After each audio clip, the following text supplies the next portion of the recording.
2019 हे वर्ष सर्वांसाठीच चॅलेंजिंग ठरलेलं आहे। सर्व जगात कोरोनाने धुमाकूळ घातलेला होता आणि त्याचा सर्वच भागांवर आणि सर्वच जे काही गोष्टी आहेत त्याच्यावर त्याचा परिणाम झालेला आहे आणि त्यापैकी कुठलेही क्षेत्र असं सुटलेलं नाही आहे। शिक्षण क्षेत्र हा एक महत्त्वाचं क्षेत्र आहे। विद्यार्थ्यांचं भविष्य घडवण्याचं, भवितव्य घडवण्याचं या माध्यमातून हित साधलं जातं विद्यार्थ्यांचं। मात्र कोरोनाने याही क्षेत्रावर मोठ्या प्रमाणात घाला घातलेला आहे आणि नेमकं या कोरोनामुळे त्यात काय बदल झाले, कसे बदल झाले आणि आता कुठली चॅलेंजेस आहे हे जाणून घेण्याचा आपण आजच्या या विशेष कट्ट्यामधून आपण प्रयत्न करतो आहे। आणि यासाठी आपण आज इथे आलेलो आहोत नागपूरच्या JD कॉलेज ऑफ इंजिनिअरिंगमध्ये। इथे विद्यार्थ्यांसोबतच कॉलेजचा स्टाफ आहे, संचालक मंडळ देखील आहे, शिक्षक देखील आहेत, शिक्षिका देखील आहेत। ते आपल्याला नेमका कसा काय बदल झाला आहे, किती बदल झाला आणि त्यांच्यासमोर आता पुढील भविष्यातील काय चॅलेंजेस आहेत ते सांगणार आहेत। सर्वात प्रथम आपण जाऊया, अविनाश दोरसटवार या JD कॉलेज ऑफ इंजिनिअरिंगचे ते कार्यकारी संचालक आहेत। सर, काय सांगाल, पूर्वीची परिस्थिती कशी होती आणि आताची किती डिफरंट आहे, एकूणच काय सांगाल? एक्चुअली प्री कोविड पीरियड जो था सारे वर्ल्ड के लिए चैलेंजिंग इशू था और सब अवेयर थे कि इंडिया में भी ये कोविड से लॉकडाउन होने वाला है। तो गवर्नमेंट ऑफ इंडिया और गवर्नमेंट ऑफ महाराष्ट्र ने सबसे पहले कॉलेजेस को और ट्यूशन क्लास को उन्होंने शट डाउन किया। 15 मार्च को ही सब स्कूल्स कॉलेजेस बंद हो चुके थे। उसके बाद एकदम से एक स्टैंड स्टिल इशू आ गया था कि अब कैसा होगा, कि बच्चों के एग्ज़ाम्स होंगे नहीं होंगे, ये सारी इश्यूज़ थी। फिर अभी बच्चे कैसे साल भर जो ऐसा पढ़ाई किया, एक सेमेस्टर का एग्ज़ाम हुआ, कहीं पे कोर्स कंटेंट कम टीचिंग रह गया था, कहीं पे ऐसे थे कि कुछ सब्जेक्ट्स के जहाँ हम ओवर टाइम क्लासेस वगैरह लेते हैं, एक्स्ट्रा क्लासेस, वो सब चैलेंजेस आ गए थे। फिर पेपर्स वगैरह जो है एग्ज़ामिनेशन वो ऑफलाइन होगा कि ऑनलाइन होगा, ये सब दुविधा की स्थिति आ गई थी। और सबसे बड़ा एक चैलेंज ये आ गया था कि बच्चे जैसे ही लॉकडाउन में आए तो हमको सबसे पहले हॉस्टल्स खाली करवाना पड़ा। सारे जो बच्चे हैं जो बाहर गाँव से यहाँ कहीं रूम्स वगैरह लेके रहते थे, कहीं किराए से रहते थे, इनको पहले उनके डेस्टिनेशन पे शिफ्ट करना पड़ा, क्योंकि टीवी से, मीडिया से पता चल रहा था कि ट्रेन्स, बसेस सब स्टॉप होगी। तो हमने, वो कॉलेज ने पूरा एफर्ट उठा के, फैकल्टीज़ ने, सब एडमिनिस्ट्रेशन स्टाफ ने उनको पूरे उनके डेस्टिनेशन पे उनको पहुँचाया, ताकि वो अपने अपने घर में जाके सेफ़ और कंफर्ट हो जाए। क्योंकि जान से कोई बड़ी बात नहीं है, जान है तो जहान है, ये ध्यान में रख के फिर उसके बाद जो पीरियड एकदम कंप्लीट लॉकडाउन जब चला था, तो उस पीरियड में भी कॉलेज ने उनकी प्रिपरेशन करने के लिए एक स्टेप उठाया कि ऑनलाइन स्टडीज़ पे कॉलेज ने जाके उसको एक स्टेप, गवर्नमेंट के डिसीजन के पहले ही हमने एक IT का सब सपोर्ट लेके, सब सिस्टम अपग्रेड करके और फिर बाद में उनको ऑनलाइन टीचिंग शुरू किया, ताकि एग्ज़ाम का कहीं अगर लॉकडाउन हट जाएगा या शटडाउन निकल जाएगा तो इनकी एग्ज़ाम की प्रिपरेशन रहना चाहिए। तो 19-20 का जो सेशन है वो भी कंप्लीट किए। उसके बाद फिर गवर्नमेंट के आए थे कि फाइनल ईयर छोड़ के सबका ऑनलाइन आपको टेस्ट लेना है और टेस्ट लेके वो मार्क्स जो है यूनिवर्सिटी को भेजना है। और उनका पास्ट का जो रिकॉर्ड था, जो पहले के सेमेस्टर जब लॉकडाउन नहीं था तो उनके विंटर के सेमेस्टर्स या पहले के first, second, third, fourth semesters के एवरेज वगैरह निकाल के उनको वो सब मार्क्स वगैरह अपग्रेड करके यूनिवर्सिटी को भेजा उनको। ये एक पार्ट हो गया था एग्जिस्टिंग स्टूडेंट का।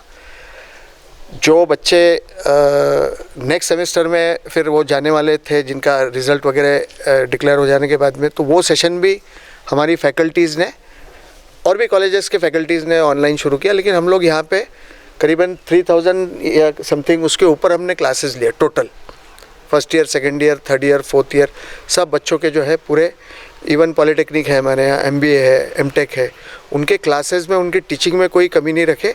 And classes used to take place from 11 o'clock till 5 o'clock, बीच में एक रिसेस देते थे।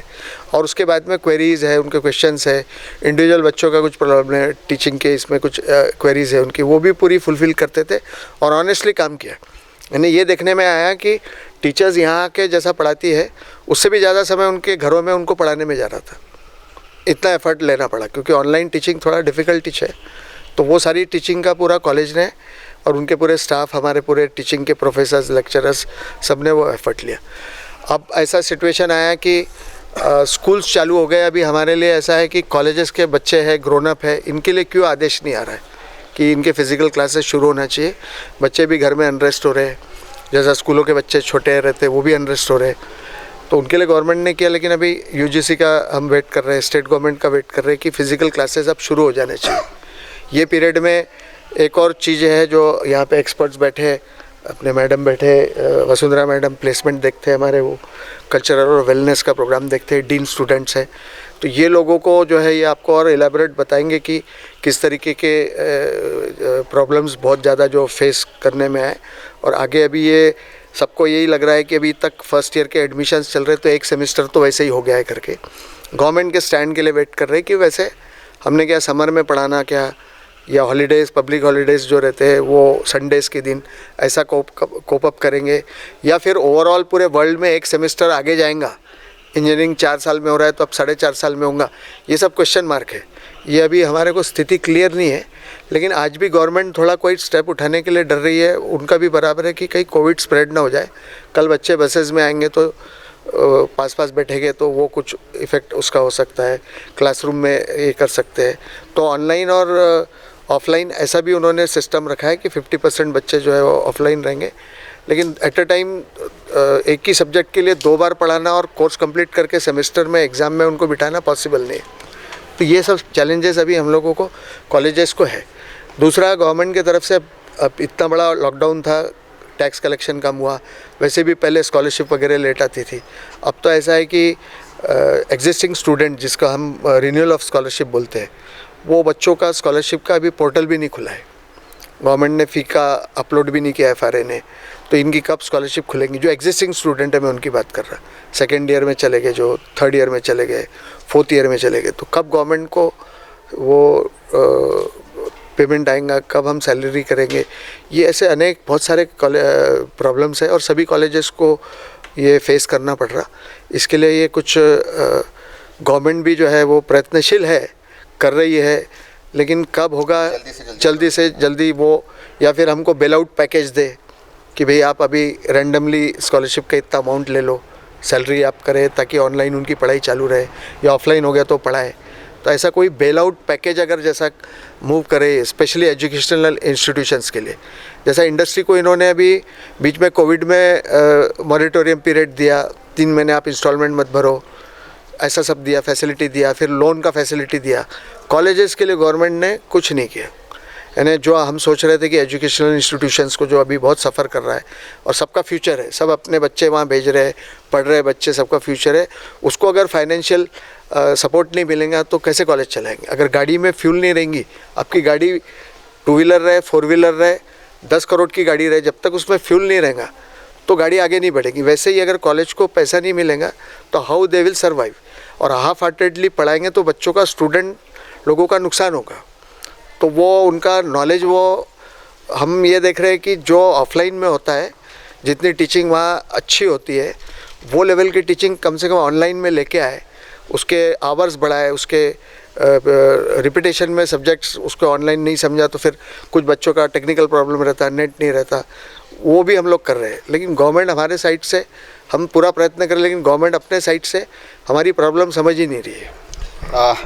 विषय भरपूर आहेत आणि समस्या देखील भरपूर आहेत। मात्र एक या कॉलेजने एक महत्त्वाचं पाऊल उचललेलं होतं लॉकडाऊनच्या काळात, ते म्हणजे की विद्यार्थ्यांना अगोदर त्यांच्या डेस्टिनेशनवर पाठवण्याचं। कारण अनेक देशामधून अशा बातम्या आलेल्या होत्या की विद्यार्थी हे त्यांच्या हॉस्टेलमध्ये किंवा त्यांनी जे रूम्स केलेले आहेत तिथे अडकून पडलेले होते। आपल्यासोबत वसुंधरा मॅडम आहेत। मॅडम, काय सांगाल नेमकं लॉकडाऊनची नंतरची परिस्थिती कशी झालेली आहे? कारण प्लेसमेंट हे महत्त्वाचा विषय असतो आणि प्लेसमेंट आता कसं शक्य आहे? कारण अनेक कंपन्यांनी आपली तर कपात केलेली आहे, नोकऱ्यांमध्ये कपात केलेली आहे, जे होते ते त्यांनाच नोकरी नाही। अशावेळी खास करून इंजिनिअरिंगचे विद्यार्थी आहेत, अशावेळी किती चॅलेंजिंग आहे हे? बिल्कुल सही कहा। कोविड से पहले ऐसे सिचुएशन था कि फाइनल ईयर में जनरली प्लेसमेंट्स होते हैं। फाइनल ईयर में क्योंकि एग्ज़ाम नहीं हो पाई थी, मार्च में लॉकडाउन हो गया, एग्ज़ाम फाइनल ईयर का होता है मई या जून में, तो बच्चों का फाइनल ईयर एग्ज़ाम नहीं हुआ। जो बच्चों के कैंपस हो चुके थे ऑलरेडी, जिनके इंटरव्यूज़ हो चुके थे, जिनके ऑफर लेटर्स आ गए थे, बट क्वेश्चन यही था क्योंकि अभी तक वो फाइनल ईयर पास आउट नहीं हो पाए तो वो ज्वाइन कैसे करेंगे? उनकी ज्वाइनिंग पेंडिंग हो गई।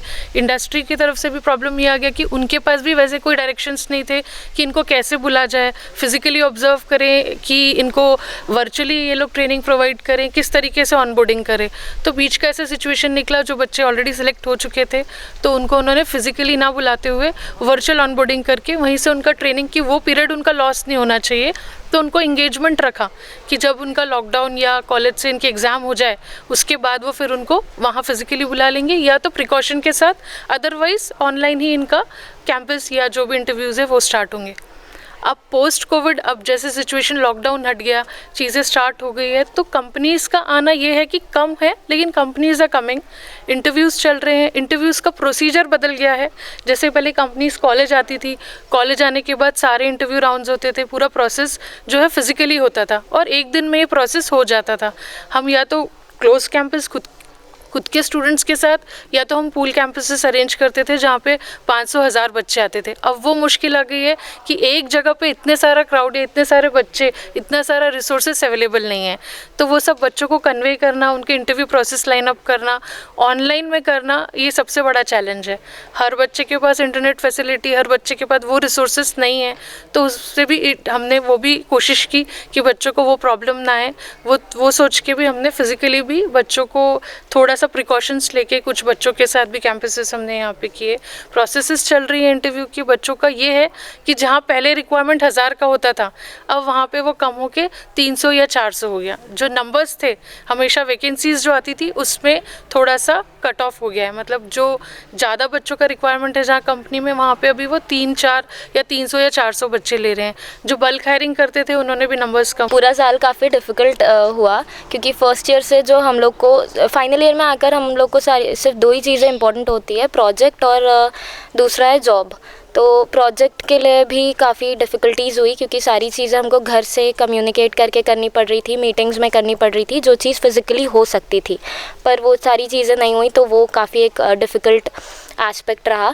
और दूसरी चीज़ जॉब का जो देखा जाता है, तो फर्स्ट ईयर से हम लोग को कॉलेज में प्रिपेयर कराया जाता है इंटरव्यूज़ के लिए, सारी चीज़ों के लिए। तो जब इंटरव्यू पैटर्न ही पूरा चेंज हो गया, तो हमारा जो प्रिपरेशंस थे वो काफ़ी थोड़े अनस्टेबल हो गए थे। तो पर कॉलेज ने उसके लिए भी स्टेप्स उठाए, काफ़ी जल्दी, काफ़ी क्विकली उन्होंने एक्शंस लिए। काफ़ी क्विकली हमारी मीटिंग्स अरेंज कराई जाती थी, हमको प्रिपेयर कराया जाता था कोई भी कैंपस है उसके पहले, तो उससे रिलेटेड सारी चीज़ें काफ़ी ईज़ में हो गई थी। फिर प्रोजेक्ट के लिए तो अब क्योंकि सारी चीज़ें नॉर्मल होते जा रही है और हम लोगों ने इसी चीज़ को, वर्क फ्रॉम होम को हमारा नॉर्मल बना लिया है, तो अब सारी चीज़ें काफ़ी ईज़ में हो रही है, पर पहले काफ़ी सब कुछ डिफ़िकल्ट ही था। वर्क फ्रॉम होम किंवा ऑनलाईन क्लासेस हे यावर्षी म्हणजे गेल्या वर्षी पहिल्यांदा आलेलं आहे आणि ते मोठ्या प्रमाणात त्याचा यूज झालेला आहे। हे अगोदर नव्हता, एकदम जेव्हा आलं ऑनलाईन क्लासेस किंवा वर्क फ्रॉम होम करणं, किती त्याच्यात म्हणजे चॅलेंजिंग हे होतं ते? चैलेंजेस तो थे, क्योंकि हम लोगों को ऐसा था कि अगर हमारे पास पहले इंटरनेट नहीं होता तो इतना प्रॉब्लम नहीं होता था कि हम लोग कॉलेज से काम कर लेते थे और जो भी हमारी चीज़ें थी हम लोग मिलकर डिस्कस करके सॉल्व कर लेते थे। लेकिन जब से हमारा वर्क फ्रॉम होम हुआ है या सारी चीज़ें शिफ्ट हुई हैं, हम लोग सब कुछ घर से कर रहे हैं, तो उस चीज़ के लिए हमको देखना होता है कि हमारे घर में भी सारी चीज़ें प्रॉपर हो, हमारे पास अच्छा वाईफाई कनेक्शन हो या इंटरनेट हो। ये सारी चीज़ों के मैनेज करने के बाद हम लोगों को खुद का कनेक्शन भी देखना होता है कि हम सब लोग एक दूसरे से कनेक्टेड हैं, या अगर एक लिंक भी टूट रही है बीच में तो हम लोगों को वेट करना पड़ता था, क्योंकि जब तक सामने वाले का रिस्पांस नहीं आता था हम लोग आगे नहीं बढ़ पाते थे। तो बस इतना है कि वर्क फ्रॉम होम में हमारी कनेक्टिविटी बहुत कम हो गई थी, लेकिन फिर उसके बाद हम लोगों ने जब धीरे धीरे चीज़ों को सेटल करना शुरू किया तो ऐसा हो गया है कि अब हम लोग को समझ में आ गया है कि हम लोग को चीज़ों को कैसे डिवाइड करना है, टाइम को कैसे डिवाइड करना है। तो हमने हर चीज़ को अपना टाइम दिया, अपने प्रोजेक्ट्स को, अपनी इंटर्नशिप्स को, और हम लोग अभी वैसे कर रहे हैं। ऑनलाईन क्लासेस हे विद्यार्थ्यांसाठी जसं नवीन होतं तसंच टीचर्ससाठी आणि स्टाफसाठी देखील नवंच होतं। एकूणच किती प्रॉब्लेम्स आले, सुरुवातीला प्रॉब्लेम आले असतील आणि आता कशा प्रकारचं सुरू आहे, काय सांगायला याबद्दल? वाकई प्रॉब्लम्स तो बहुत आए। सबसे पहले हमारे लिए ये एक शॉकिंग स्टेट था कि क्या वाकई लॉकडाउन होने वाला है, क्लासेस होंगे नहीं होंगे। फिर ग्रेजुअली सबने मिलकर डिसाइड किया कि सबसे ज़्यादा ज़रूरी है बच्चों से नज़दीक आना। तो हमारा पहली जो पहल थी वो ये थी कि बच्चों के साथ मिलते जुलते रहने का एक ही प्लेटफॉर्म होगा, वो होगा ऑनलाइन क्लासेस। तो ऑनलाइन क्लासेस के लिए हमने अपने टीचर्स के साथ मीटिंग्स ली और उन मीटिंग्स में सबकी ओपिनियन लेने के बाद, सबकी सहमति के बाद हमने एक फ़िक्स टाइम टेबल अब बनाया। थोड़े क्लासेस लिए, हर दिन 2 क्लासेस 3 क्लासेस। बट इसमें मुझे हमारे टीचर्स के बारे में अगर हम ये बोलें तो हमारे टीचर्स को भी एक नई चीज़ समझ में आई कि परिवार और काम एक साथ करना काफ़ी चैलेंजिंग होता है। तो उन चीज़ों को साथ में रहते हुए, कभी हम घर के काम कर रहे हैं, कभी हम विद्यार्थियों के साथ एसोसिएटेड हैं, उस चीज़ में हमारी नई लर्निंग हुई और एक नए किस्म की नॉर्मल लाइफ को हमने डेवलप किया। जेडी में हम सब ने एक न्यू नॉर्मल को पाने के बाद, जैसा कि अभी आपको सर ने बताया, 5000 क्लासेस, 5000 प्लस क्लासेस हर टीचर ने, किसी ने क्विज़ के फॉर्म में, किसी ने एक्टिविटीज़ के फॉर्म में, ट्रेनिंग एंड प्लेसमेंट की ट्रेनिंग के फॉर्म में, ऐसी तमाम चीज़ें हमने की। बहुत सारी चीज़ें हमारी सुधरी, बहुत सारी चीज़ों से हमको नए सबक मिले और वो सब करने के बाद बच्चों से एसोसिएट करने के लिए हमको एक ऑनलाइन प्लेटफॉर्म डेवलप हुआ। उस दिन के बाद से आज बस ये है इन सब से कि हमारे रिज़ल्ट्स पॉजिटिव आ रहे हैं, हमारे रिज़ल्ट्स बेहतरीन आ रहे हैं। लेकिन अगर ये परिस्थिती ना आई होती, नॉर्मल क्लासेस होते, तो इससे बेहतर होता। नक्कीच ही परिस्थिती आली नसती तर वेगळंच चित्र असतं. मात्र अचानक आलेलं हे संकट आहे आणि हे संकट केवळ आपल्याच इथे आलेलं नाही, तर संपूर्ण जगावर आलेलं संकट आहे. संकटाचा या मुकाबला कसा काय केला? आता सगळ्यांनी जसं सांगितलं आहे तसं आम्ही एज्युकेशनल इन्स्टिट्यूट म्हटलं तर सगळ्यात पहिल्यांदा त्याच्यावरती संकट म्हणजे आमचे क्लासेस कसे होणार आणि आमच्या मुलांची प्रगती कशी होणार. त्याचा सगळ्यात सर्वोत्तम मार्ग निवडला तो म्हणजे आमचा व्हर्च्युअल क्लासेस. व्हर्च्युअल क्लासेस आता सगळ्यांनी त्याच्याबद्दल इतकं बोललं आहे तर त्याच्याबद्दल मी जास्त डिटेल बोलणार नाही. पण मुलांसोबत आम्ही त्यांच्या पेरेंट्ससोबत पण इंटरॅक्शन कंटिन्युअस ठेवलं. त्यांच्याशी आम्ही नेहमी बोलत राहिलो, ऑनलाईन पेरेंट्स मीटिंग घेत राहिलो. त्यांचे आम्हाला काही फीडबॅक मिळाले, त्यानुसार आम्ही आमच्या शैलीमध्ये बदल केला आणि त्यानुसार जेव्हा आमचं हे सगळं कोऑर्डिनेशन जमून आलं, मुलं, पेरेंट्स, टीचर्स, आमचे मॅनेजिंग डायरेक्टर्स सगळे जेव्हा आम्ही एकत्र टीममध्ये काम केलं तेव्हा हे संकट थोडंसं सोपं वाटायला लागलं आणि मुलांनी त्याला इतका चांगला भरभरून प्रतिसाद दिला. आमच्या टीचर्सच्या कष्टांना त्याला फळ यायला लागलं आणि एक हळूहळू आम्ही त्याची व्हर्च्युअल एक्झाम पण घेतली.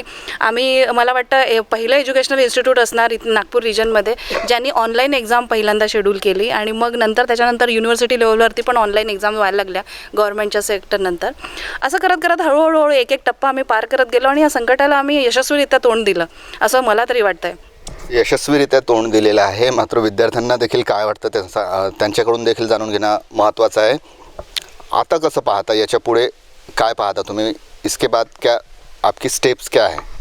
इसके बाद मोस्टली अब हम स्टूडेंट्स हैं फाइनल ईयर के, हमारा सबसे बड़ा चैलेंज था प्लेसमेंट, क्योंकि हम एडमिशन ही प्लेसमेंट के लिए लेते हैं.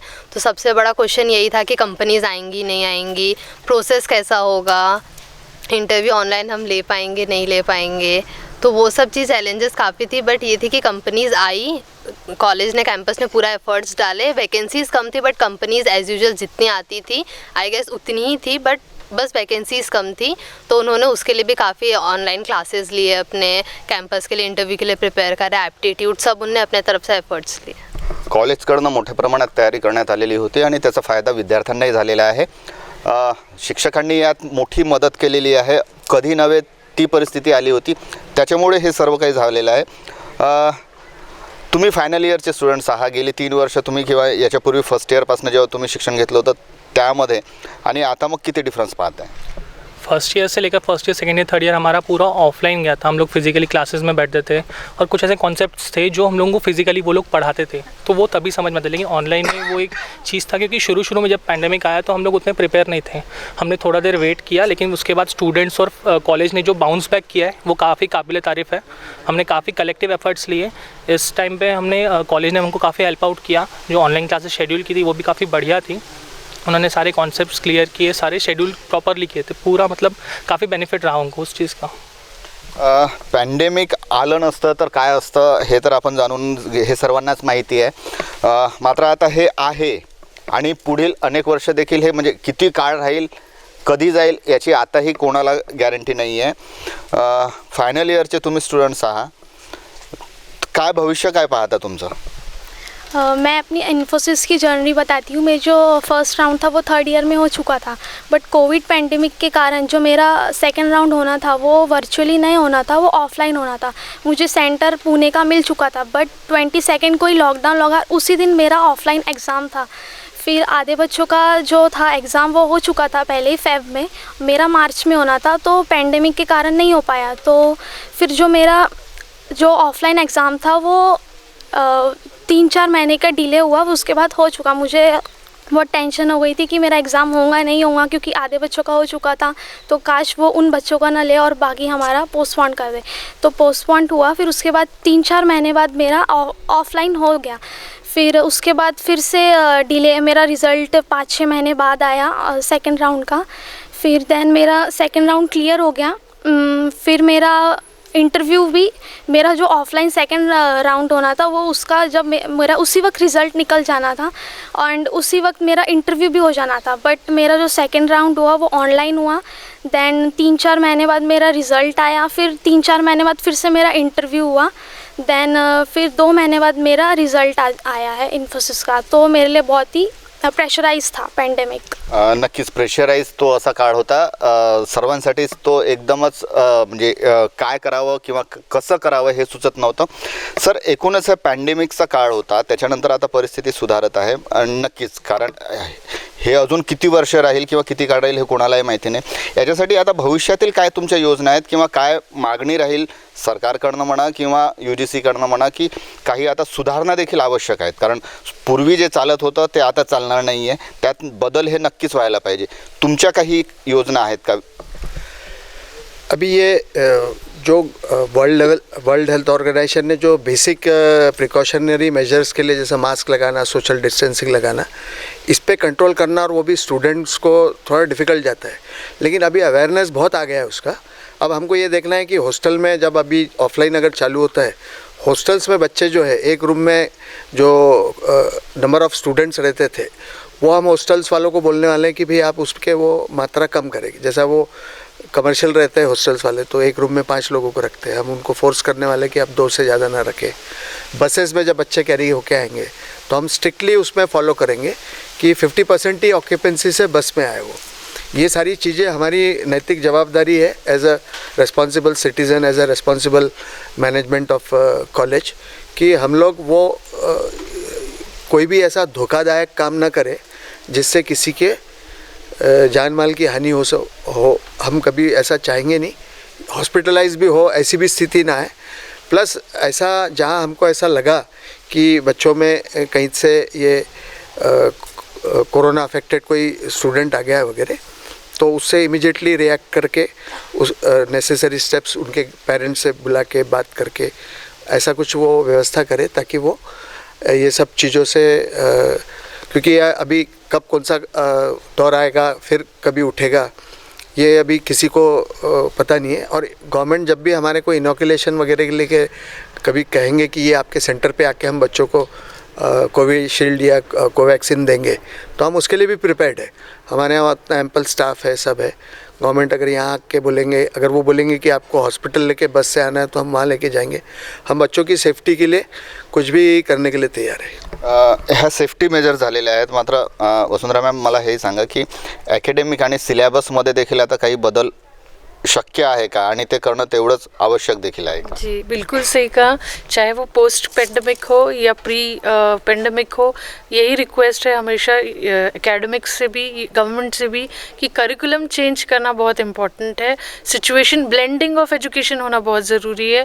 कुछ चीज़ें आप ऑनलाइन रखिए, कुछ चीज़ों के लिए आपको ऑफलाइन रखना ही पड़ेगा, because this is an engineering institute, technical institute है, तो यहाँ दोनों चीज़ों का ब्लेंड होना चाहिए. इस तरीके का सिलेबस डिज़ाइन करने का हम लोगों को, जैसे हम ऑटोनॉमस में हैं तो we can decide that syllabus also.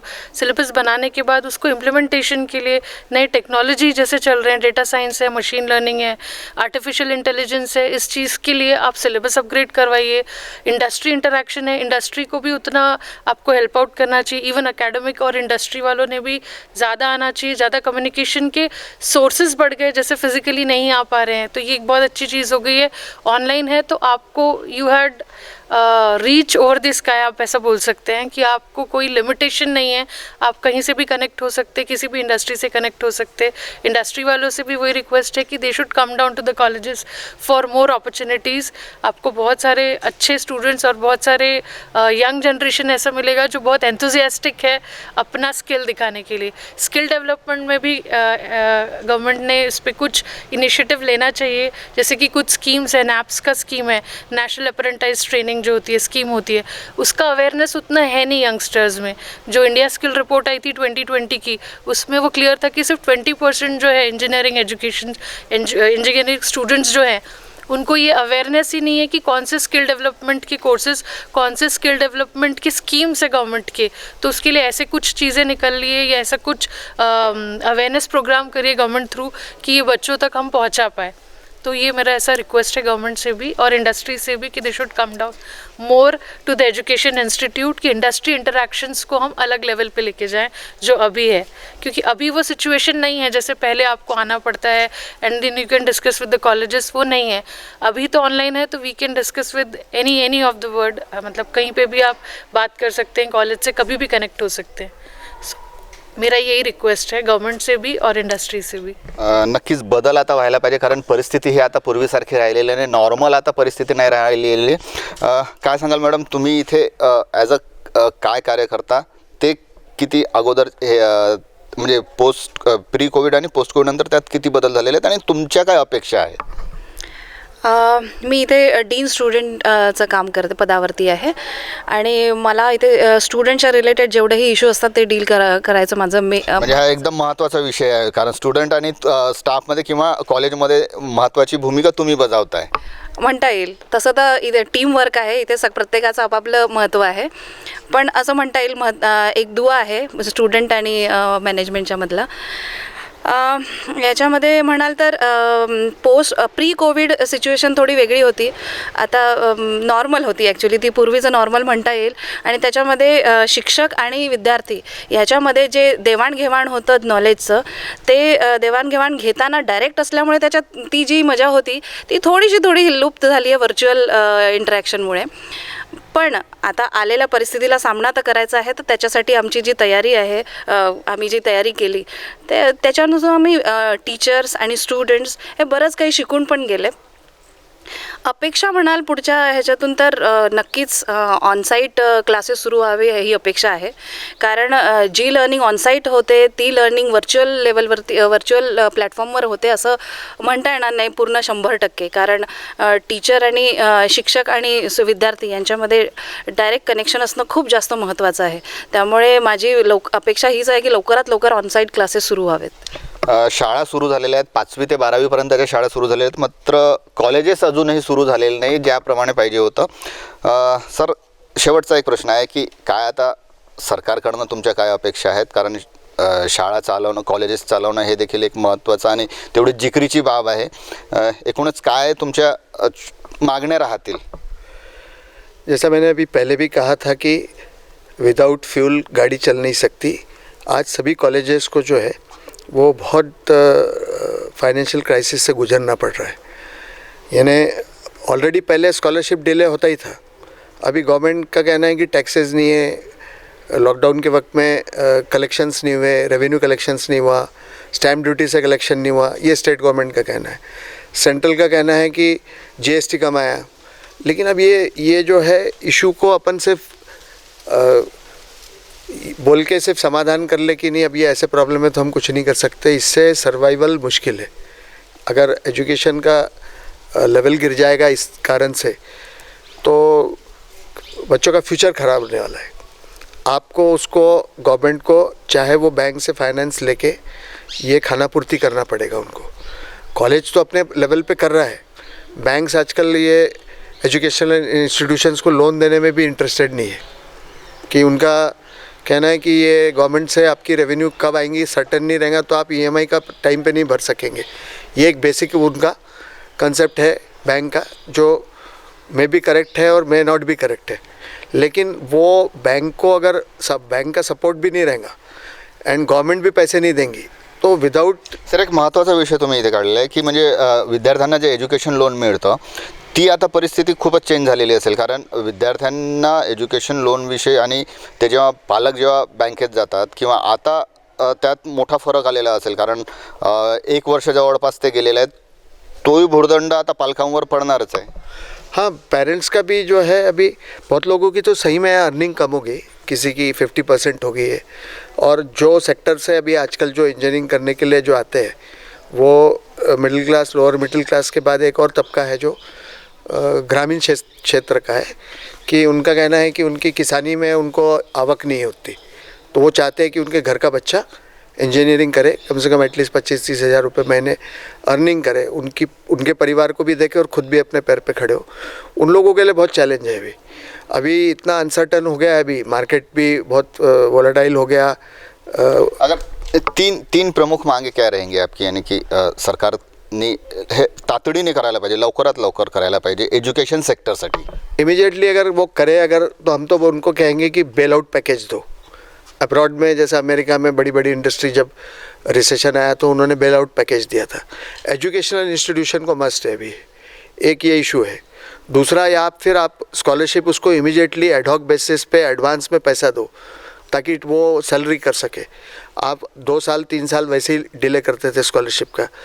अब उसके बाद में लॉकडाउन का और ये कलेक्शन नहीं हुआ टैक्स का करके आप पोर्टल ही नहीं खोल रहे. नए बच्चों के स्कॉलरशिप का कई फॉर्म ही नहीं फिलअप हो रहा है. पुराने जो बच्चे हैं उसके लिए आपने फ़ी अपलोड नहीं किया FRA ने. तो ये कहीं ना कहीं ऐसा रोड मैप जो दिख रहा है हमारे को कि बहुत ही अंधकारमय सिचुएशन है कॉलेजेस के ओनर्स का. मैं तो समझता हूँ कि हम तो हमेशा सुनते रहते थे कि किसान ही आत्महत्या करता.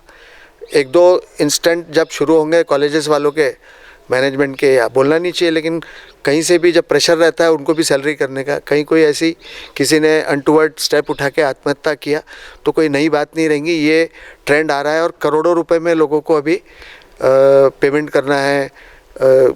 लोन्स लिए उसके भी रिपेमेंट्स नहीं हो रहे. स्कॉलरशिप तो बहुत दूर की बात है. अभी 20-21 का आधा सेशन ख़त्म हो गया, अब फरवरी चालू हो गए, फॉर्म भी अभी स्टार्ट नहीं हुआ. तो अभी ये पैसा कब मिलेगा जून जुलाई में, तो सैलरी कैसे देंगे सब. तो गवर्नमेंट ने ये दूसरा स्कॉलरशिप का एक करना चाहिए, या तो बेल आउट पैकेज दो या स्कॉलरशिप दो. अब गवर्नमेंट अगर बोलेंगी टैक्स आएगा जब हम देंगे, तो गवर्नमेंट ने रोड रास्ते बनाने के लिए बैंकों से लोन लिया है, पेमेंट किया है, तो फिर एजुकेशन के लिए क्यों ऐसा भेदभाव होना चाहिए. उनको भी आप लोन लेके दो, बैंक्स है, आप पे करो उनको इंटरेस्ट.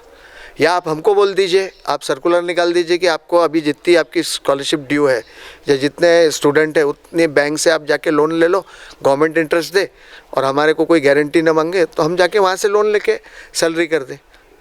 गवर्नमेंट ने कहीं ना कहीं तो अपने ऐसा रिजिड होके बैठने से नहीं, हाथ खड़े कर देंगे कि नहीं कॉलेज वाले वो देखेंगे. चैरिटी कहाँ तक होंगी, वो कहाँ से मैनेजमेंट पैसा ला के देगा. देने के लिए मार्केट में लोग भी हो ना. अतिशय गंभीर मुद्दा मांडलेला आहे अविनाश सरांनी. शिक्षण क्षेत्र हे कुठल्याही म्हणजे पॅन्डेमिकपासून ते सुटलेलं नाही आहे आणि महत्त्वाचा असा हा शैक्षणिक क्षेत्र आहे.